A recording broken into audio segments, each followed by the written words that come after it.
ఇక్కడ 3 రోజుల పాటు నిరాహార దీక్షలు చేస్తా ఉన్నాం. మన బాధలు చెప్పుకునే ప్రయత్నం చేస్తా ఉన్నాం.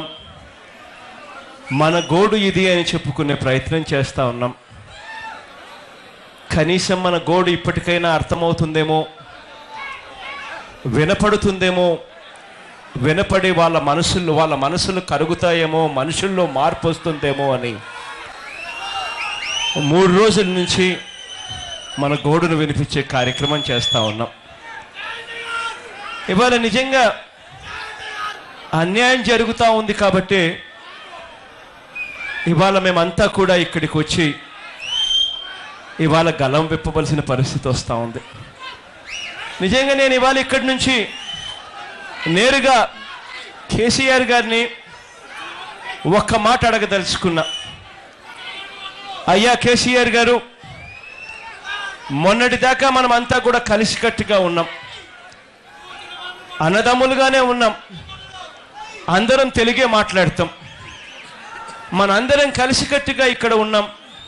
ఒకే రాష్ట్రంగా ఉన్నప్పుడు మనమంతా కలిసికట్టుగా ఆ రోజు పై ప్రాజెక్టులు అక్రమంగా కడతా ఉన్నారు, పై ప్రాజెక్టులు వాళ్ళు కడితే కిందికి నీళ్లు రావు అని సంగతి మన అందరికీ తెలుసు. కాబట్టి ఆ రోజు వాళ్ళు బాబ్లీ కడతా ఉన్నప్పుడు కానీ, ఆ రోజు వాళ్ళు ఆల్మట్టి కడతా ఉన్నప్పుడు కానీ, ఆ రోజు వాళ్ళు ఇంకా ఏ ఇతర ప్రాజెక్టులు కడతా ఉన్నప్పుడైనా కూడా అందరం కలిసికట్టుగా ఒక్కటై ఆ ప్రాజెక్టు కడితే మాకు కిందికి నీళ్లు రావు అని చెప్పి ఆ రోజు మనం అడిగినేది ఆ రోజు మీకు గుర్తుకు రావడం లేదా అని చెప్పి నేను అడుగుతా ఉన్నాను. ఇవాళ నేను ఇదే కేసీఆర్ గారిని అడగదలుచుకున్నాను ఇక్కడి నుంచి. అయ్యా, మీ గుండెల మీద మీరు చేతులు వేసుకొని మీరు ఆలోచన చేయండి. కేవలం నీళ్లు, ఇవాళ ఉన్న నీళ్ల పరిస్థితి ఏమిటి అని ఒక్కసారి ఆలోచన చేయండి. ఇవాళ కిందికి నీళ్లు రావాలంటే మహారాష్ట్ర అవసరాలు తీరితే తప్పనిచ్చి కిందికి వాళ్ళు నీళ్లు వదలరు. మహారాష్ట్ర అవసరాలు తీరిన తర్వాత కింద కర్ణాటకలోని ఆల్మట్టి, నారాయణపూర్ డ్యాములు నిండితే తప్ప కిందికి చుక్క కూడా నీళ్లు రాని పరిస్థితి. ఇది అన్యాయము అన్న సంగతి తెలుసు. అందరం కలిసికట్టుగా ఈ అన్యాయాన్ని ఆపేందుకు పోరాటం చేశాం. ఇవాళ మీరు కూడా మధ్యలో వచ్చి శ్రీశైలంకి నీళ్లు రాక మునిపే మహబూబ్ నగర్లో మీరే 800 అడుగులకే పంపులు పెట్టి నీళ్లు తీసుకొని పైకే పోతాం, మేము తోడుకుంటాము అని అంటే ఇది అన్యాయం కాదా అని చెప్పి నేను అడుగుతా ఉన్నాను కేసీఆర్ గారిని. గోదావరి నది మీ మధ్య, గోదావరి నది తెలంగాణ నుంచి ఆంధ్రప్రదేశ్ రాష్ట్రానికి వస్తుందని చెప్పి గోదావరి నది ఆంధ్రప్రదేశ్లోకి రాక మునిపే ఎడా పెడ దాదాపుగా 70,000 క్యూసెక్కులు రోజుకు తోడుకునే కార్యక్రమం మీరు చేస్తూ ఉంటే నిజంగా కిందున్న రైతులకు నీళ్ళెలా వస్తాయి అన్నది మీకు కనీసం ఆలోచన కూడా రావడం లేదా అని చెప్పి నేను అడుగుతా ఉన్నాను ఇదే కేసీఆర్ గారిని నేను అడుగుతా ఉన్నాను. అయ్యా కేసీఆర్ గారు, ఒక్కసారి నీళ్ళొచ్చే ప్రాంతం పై రాష్ట్రం మాదైతే కింద మా రాష్ట్రం నుంచి వచ్చిన నీళ్ళే కిందికి మీ రాష్ట్రంలోకి వచ్చే తెలంగాణ కిందుంటే నిజంగా మేము కూడా నీళ్ళు ఆపుండింటే మీకు నచ్చేదా అని చెప్పి నేను అడుగుతా ఉన్నాను ఇదే కేసీఆర్ గారిని.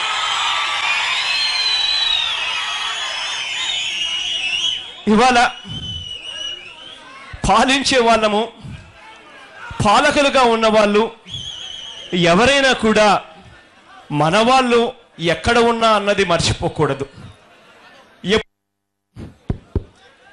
ఎప్పుడైతే ఇది మర్చిపోతారో పాలకులు అప్పుడు విభేదాలు మొదలవుతాయి. ఎప్పుడైతే నాది నాది అంట మొదలు పెడతారో అప్పుడు అది కూడా మీకు ముగులకుండా పోయే పరిస్థితి వస్తుందన్నది మాత్రం మర్చిపోకూడదు. ఇవాళ కావాల్సింది అందరం కలిసికట్టుగా ఒక్కటి కావడం. ఇవాళ కావాల్సింది మనం తన్నుకోవడం కాదు, ఇవాళ మనం తన్నుకొని గొడవలు పడ్డం కాదు. ఇవాళ కావాల్సింది అందరం కలిసికట్టుగా ఒకటై జరుగుతూ ఉన్న ఈ వ్యవస్థలో మార్పు తీసుకొని రావడం, ఈ అన్యాయం జరగకుండా ఎలా చేయాలి అని చెప్పి చూడడం. ఈ మార్పు జరగాలి అని అంటే అందరం కలిసికట్టుగా ఒక్కటి కావాలి.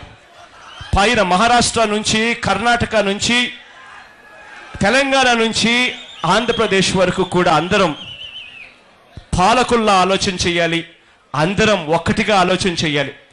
ఇవాళ కరువు వచ్చినప్పుడు పైన వర్షాలు పడితే కిందికి నీళ్లు రాకపోతే, కరువు వచ్చినప్పుడు మా నీళ్లు మేమే తీసుకుంటాం, మేము కిందికి పంపించము అని చెప్పి అనడం మొదలు పెడితే ఇక కింద పక్క ఉన్న వాళ్ళు ఏమవుతారు అన్నది ఆలోచన చెయ్యాలి. ఇవాళ ఒక్కసారి కేసీఆర్ కూడా ఆలోచన చెయ్యాలి. పైన కేసీఆర్ గారి కన్నా పైన తెలంగాణ కన్నా పైన కర్ణాటక ఉంది, దానిపైన మహారాష్ట్ర ఉంది. వాళ్ళు కూడా ఇదే మాదిరిగానే ఆలోచనలు చేసి ఇదే మాదిరిగా ఎడాపెడా పెట్టుకుంటా పోతే మహారాష్ట్ర నుంచి చుక్క నీళ్లు కర్ణాటకకు రావు, కర్ణాటక నుంచి చుక్క నీళ్లు తెలంగాణకు రావు, తెలంగాణ నుంచి చుక్క నీళ్లు ఆంధ్రప్రదేశ్కి కూడా రాని పరిస్థితి రాదా అని అడుగుతా ఉన్నా. అందరం ఈ వ్యవస్థలోకి మార్పు తీసుకొని రావాలి అంటే దీనికి సొల్యూషన్ అందరం కలిసికట్టుగా ప్రపోర్షనల్ డిస్ట్రిబ్యూషన్ ఆఫ్ వాటర్ కోసం కృషి చేయాలి. ప్రపోర్షనల్ డిస్ట్రిబ్యూషన్ ఆఫ్ వాటర్ అంటే వర్షం పడినప్పుడు ప్రతి చుక్క, వర్షం చుక్కలోని ప్రతి చుక్కలో మీ వాటా ఇంత, మీ వాటా ఇంత, మీ వాటా ఇంత, మా వాటా ఇంత అని చెప్పి లెక్కలు కట్టినప్పుడు ఆ దమాషా ప్రకారం 15 రోజులకు ఒకసారి వెంటనే ఆ దమాషా ప్రకారం కిందికి నీళ్లు వదిలే కార్యక్రమం చేయాలి. అలా కిందికి నీళ్లు వదిలినప్పుడు ఆ దమాషా ప్రకారం వాళ్ళు పర్సంటేజ్ ప్రకారం ఆ దమాషా ప్రకారం మాత్రమే వాళ్ళు పట్టుకొని మిగిలినటి వాటిని వాళ్ళు కిందికి వదిలినప్పుడు 15 రోజులకు ఒకసారి ఈ మాదిరిగా నీళ్లు పంపిణీ జరిగినప్పుడు అప్పుడు కరువు వస్తే అందరికీ వస్తుంది. వరదలు వచ్చినప్పుడు వాళ్ళు ఎలాగో డ్యాములు నింపుకొని కింది రాష్ట్రంలోకి పూర్తిగా నీళ్లు వదిలేసి ఇక మీ రాష్ట్రం, మీ బాధలు మీరు పడండి అన్న రోజులు కూడా పూర్తిగా పోతాయి. ఈ వ్యవస్థలోకి మార్పు రావాలి అని అంటే జరగాల్సింది ఇది. దీనికోసం మనం కృషి చేయాలి, దీనికోసం మనం పాకులాడాలి. ఇవాళ నేను ఒక్కటి అడుగుతా ఉన్నాను, అయ్యా ఇవాళ మాకున్న పరిస్థితి ఏమిటి అనేది ఒక్కసారి ఇంతకు ముందు కూడా నేను మాట్లాడేటప్పుడు కూడా ఇదే విషయం చెప్పా. అయ్యా ఇప్పుడే మహబూబ్ నగర్లో మీరు లిఫ్టులు పెట్టి ఎడాపెడా నీళ్లు తోడేయాలని మీరు అంటున్నారు, ఇది భావ్యమేనా అని అడుగుతా ఉన్నా. ఒకసారి మీ గుండెల మీద చేతులు వేసుకొని మీరు ఆలోచన చేయండి అని అడుగుతా ఉన్నా. ఇవాళ ఉన్న పరిస్థితి మహారాష్ట్ర అవసరాలు తీరిన తర్వాత, కర్ణాటక అవసరాలు తీరిన తర్వాత కిందికి మహబూబ్ నగర్లోకి నీళ్లు వస్తాయి. వచ్చిన నీళ్లు మహబూబ్ నగర్ దాటుకుని శ్రీశైలంలోకి రావాలి. ఆ తర్వాత శ్రీశైలం నుంచి కిందికి నాగార్జున సాగర్కి నీళ్లు పోవాలి. అటువంటిది మీరు మహబూబ్ నగర్లో పైనే 800 అడుగులకే మీరు 800 అడుగులకే దాదాపుగా రోజుకు 30,000 క్యూసెక్స్ నీళ్లు పట్నుంచే పంపు చేయడానికి మీరు మొదలు పెడితే కిందికి ఒక్క చుక్కైన నీళ్లు వస్తాయా అని చెప్పి నేను అడుగుతా ఉన్నాను మిమ్మల్ని అందరినీ. మిమ్మల్ని అడుగుతా ఉన్నాను కేసీఆర్ గారిని. ఇవాళ ఇది అన్యాయం కాదా అని చెప్పి నేను అడుగుతా ఉన్నా. అన్యాయం కాదా ఇది? ఆంధ్ర రాష్ట్రాన్ని విడగొట్టేటప్పుడు ఏపీ రీఆర్గనైజేషన్ యాక్ట్ అని చెప్పి ఒక యాక్ట్ని చేశారు. ఇది యాక్టు, ఇది చట్టబద్ధమైన పత్రం. ఇది ఏపీ అంటే యునైటెడ్ ఆంధ్రప్రదేశ్ రీఆర్గనైజేషన్ యాక్ట్, అంటే యునైటెడ్ ఆంధ్రప్రదేశ్ను రీఆర్గనైజ్ చేస్తా ఉన్న యాక్ట్ ఇది. దీంట్లో అన్ని అంశాలు ఉన్నాయని చెప్పి ఆ రోజు చెప్పారు.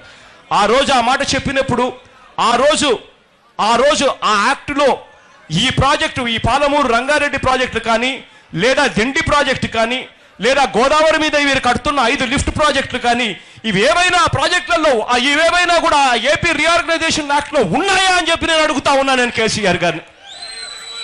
కారణం ఈ ప్రాజెక్టులు ఏవీ కూడా లేవు.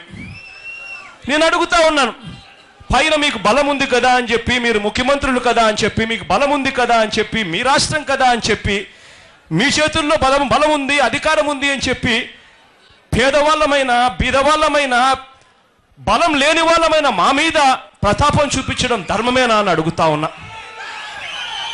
నేను ఇవాళ అడుగుతా ఉన్నాను, ఇవాళ ఈ ప్రాజెక్టులకు అన్నిటికీ కూడా సిడబ్ల్యూసి అనుమతి ఉందా అని అడుగుతా ఉన్నా. ఈ ప్రాజెక్టులకు అన్నిటికీ కూడా నేను river water boards management permissions ఉన్నాయా అని నేను అడుగుతా ఉన్నాను. ఇవాళ నేను ఈ ప్రాజెక్ట్స్ అన్నిటికీ ఎపెక్స్ కౌన్సిల్ పర్మిషన్ ఉందా అని అడుగుతా ఉన్నా. కారణం ఈ ప్రాజెక్టులకు అవేవీ కూడా లేవు. ఈ ప్రాజెక్టులకు అవేవీ కూడా లేవు. అయినా కూడా మా రాష్ట్రం నుంచే కిందికి నీళ్లు పోవాలి కాబట్టి మా ఇష్టం అండం ధర్మమేనా అని చెప్పి నేను అడుగుతా ఉన్నా. ఇవాళ ఒక్కసారి ఆలోచన చేయండి. 800 అడుగుల నుంచి మీరు ఏకంగా 30,000 క్యూసెక్స్ ప్రతిరోజు మీరు పంపు చేస్తా పోతే శ్రీశైలంలోకి నీళ్లు రావు. శ్రీశైలంలోకి నీళ్లు కదా దేవుడు ఎరుగు. శ్రీశైలం 854 అడుగులకు పోతే తప్పనిచ్చి రాయలసీమకు, ప్రకాశంకు, నెల్లూరుకు కనీసం తాగడానికి నీళ్లు ఇవ్వలేని పరిస్థితి లేకపోతుంది. నిజంగా 854 అడుగులు మినిమం ఉంటే తప్ప రాయలసీమకు, ప్రకాశం, నెల్లూరుకు తాగడానికి నీళ్లుండవు. అటువంటిది మీరు 800 అడుగుల్లోనే మీరు ఏకంగా 30,000 క్యూసెక్లు ప్రతిరోజు మీరు అటు నుంచటే పైకి తీసుకుని పోయే కార్యక్రమం మీరు చేస్తే ధర్మమేనా అని నేను అడుగుతా ఉన్నా. ఇదే మాదిరిగా గోదావరిలో కూడా 70,000 క్యూసెక్లు మీరు తీసుకొని పోతా ఉన్నారు.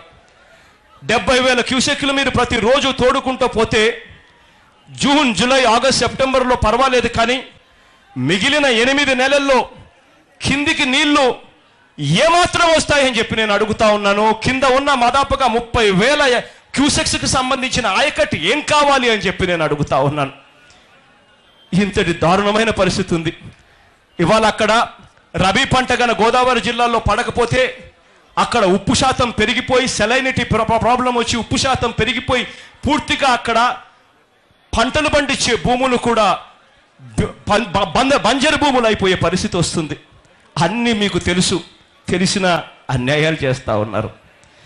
ఇవాళ నేను ఇటువంటి అన్యాయాలు జరుగుతూ ఉన్న రాష్ట్రం గురించి చంద్రబాబు నాయుడు గారు మన ముఖ్యమంత్రిగా ఉన్నాడు కదా, ఆయనైనా పోరాడతాడు అని చెప్పి చూస్తే ఆయన నోట్లో నుంచి ఎటువంటి మాట రాదు. ఆయన ఎటువంటి పోరాటాలు చేయడు. ఆయనేమో కేసీఆర్ గారిని అడగడు.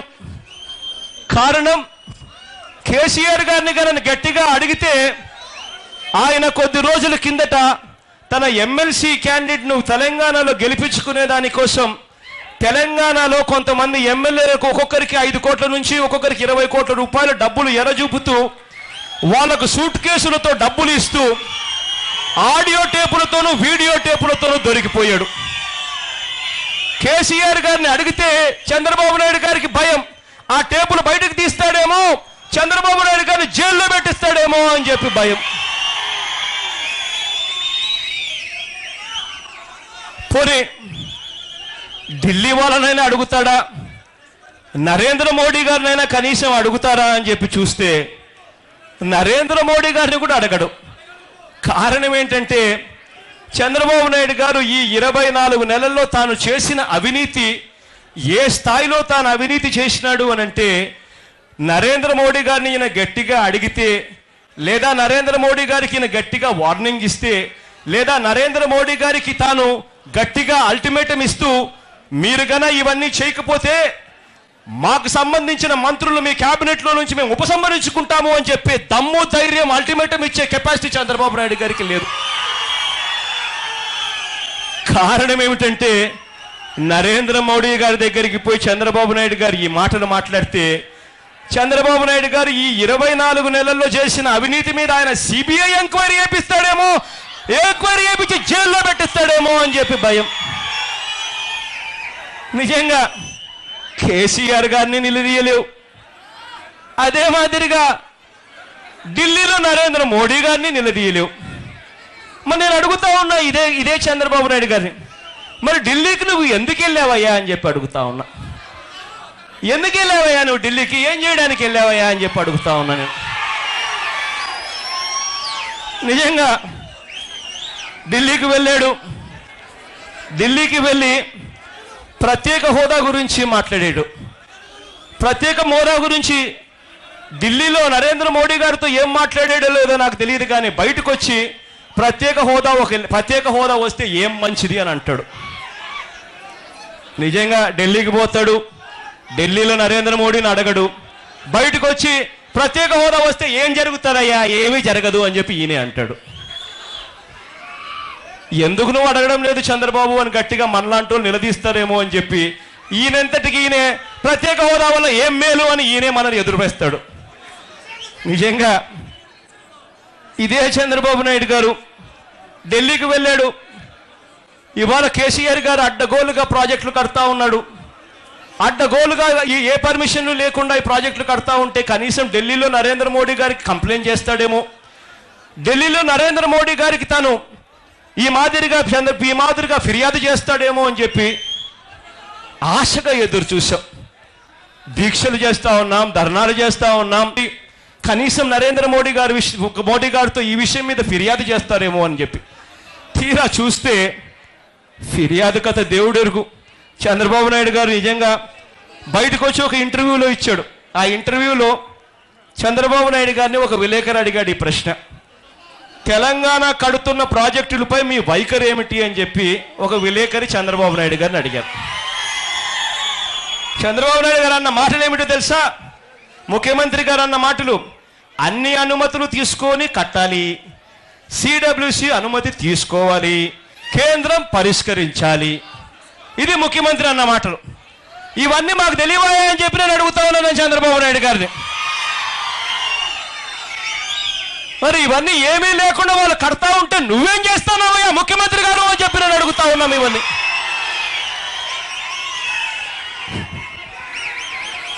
నిజంగా ఇటువంటి వ్యక్తి మన ముఖ్యమంత్రి అని చెప్పి చెప్పుకునేదానికి కూడా అందరం కూడా సిగ్గుపడాల్సిన పరిస్థితులకు వస్తా ఉన్నాం. నిజంగా చంద్రబాబు నాయుడు గారి పరిస్థితి చూస్తే ఎలా ఉంది అంటే, ఆ రోజుల్లో చంద్రబాబు నాయుడు గారు 1994 నుంచి 2003 వరకు కూడా ముఖ్యమంత్రిగా ఉన్నాడు. ఆ రోజుల్లో కూడా రాష్ట్రం ఒక్కటిగా ఉన్నప్పుడు మహారాష్ట్రలో బాబ్లీ కడతా ఉన్నారు, కర్ణాటకలో ఆల్మట్టి కడతా ఉన్నారు. అవన్నీ కూడా ఏమీ పట్టించుకోలేదు. ఇవాళ కూడా చంద్రబాబు నాయుడు గారు ముఖ్యమంత్రిగా ఉన్నారు. ఇవాళ అవి పై రాష్ట్రాలు, ఇవాళ తెలంగాణ పై రాష్ట్రం. ఇవాళ తెలంగాణ పై రాష్ట్రంగా ఉన్న తెలంగాణ ఇవాళ అడ్డగోలుగా ప్రాజెక్టులు కడతా ఉంది. ఇవాళ కూడా ఆయన పట్టించుకోడు. చంద్రబాబు నాయుడు గారి పరిస్థితి ఎలా ఉందనంటే, పూర్వపు రోజుల్లో అనేవాళ్ళు రోము తగలబడిపోతా ఉంటే నీరో చక్రవర్తి ఫిడేలు వాయించుకునేవాడు అని చెప్పి. నిజంగా ఇవాళ ఆంధ్ర రాష్ట్రం తగలబడిపోతా ఉంటే, ఇవాళ ఆంధ్ర రాష్ట్రంలో తాగడానికి నీళ్లు కూడా ఉండవని చెప్పి రైతులు భయాందోళనకు గురవుతా ఉంటే, చంద్రబాబు నాయుడు గారు మాత్రం ఢిల్లీకి వెళ్ళి ఏం చేశావు అని అంటే నరేంద్ర మోడీ గారిని నిలదీయడు, కేసీఆర్ గారిని నిలదీయడు. తగలబడింది ఆంధ్రప్రదేశ్, నేనేమో ఫిడేలు వాయిస్తాను అని చెప్పి ఆయన అంటాడు. ఇంతటి దారుణంగా నిజంగా పరిపాలన సాగుతూ ఉంది. ఇవాళ ఈ చంద్రబాబు నాయుడు గారికి నిజంగా మార్పు రావాలి. చంద్రబాబు నాయుడు గారు నిజంగా ఒక ముఖ్యమంత్రిగా ఆలోచన చేయడం మొదలు పెట్టాలి. ఇది జరగాలి అని అంటే ఒత్తిడి తీసుకొని రావాలి. ఒత్తిడి తీసుకొని రావాలి అని అంటే మనం అందరం కూడా ఒక్కటి కావాలి. రాబోయే రోజుల్లో ఇంకా ఈ పోరాటం గట్టిగా కొనసాగిద్దాం. రాబోయే రోజుల్లో ఈ పోరాటం గట్టిగా కొనసాగించి ఈ పాలకుల్లో జ్ఞానోదయం రావడానికి కూడా గట్టిగా కృషి చేద్దాం. కారణం ఏంటంటే, ఈ ప్రపోర్షనల్ డిస్ట్రిబ్యూషన్ ఆఫ్ వాటర్, ఈ తమాషా ప్రకారం ప్రతి నీటి చుక్క కూడా కిందికి వదిలే కార్యక్రమం జరగకపోతే రాష్ట్రాలు బతకవు. ప్రతి రాష్ట్రము ఇండియా పాకిస్తాన్ మాదిరి కొట్టుకునే పరిస్థితి వస్తుంది.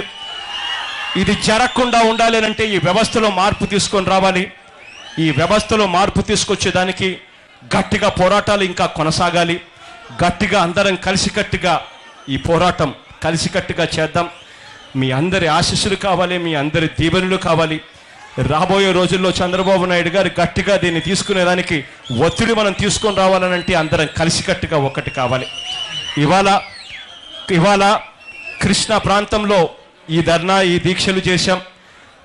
ఇంకా ఒక నెల చూస్తాం, ఇంకా ఒక నెల 2 నెలల్లో చూస్తాం. ఎటువంటి మార్పు రాకపోతే ఈసారి గోదావరి మీద మళ్ళీ దీక్షలు చేసి మళ్ళీ పోరాటాన్ని కొనసాగిస్తాం. అప్పటికైనా వీళ్ళకు మార్పు వస్తుందేమో, వీళ్ళల్లో మానవత్వం ఏమైనా ముందుకు వస్తుందేమో ఆశిద్దాం. మన అందరికీ రాజమౌళి గారు బాహుబలి సినిమా చూపించారు. కానీ కేసీఆర్ గారు చంద్రబాబుకి బాహుబలి పార్ట్ 1 చూపించాడు. ఆ పార్ట్ 1 ఆడియో టేపులకే ఆయన హైదరాబాద్ లో మూటా ముల్లా సర్దుకొని విజయవాడకి పారిపోయాడు. ఇప్పుడు కనుక ఈ జలదీక్షకు మద్దతుగా కేసీఆర్ కనుక ఏదైనా అంటే బాహుబలి పార్ట్ 2 రిలీజ్ చేస్తే ఇక చంద్రబాబు నాయుడు గారు జైల్లోనే ఉండాలి కాబట్టి నోరు మెదపటం లేదన్నట్టులో ఎటువంటి సందేహం లేదని కూడా ఈ సందర్భంగా చెప్తున్నాను.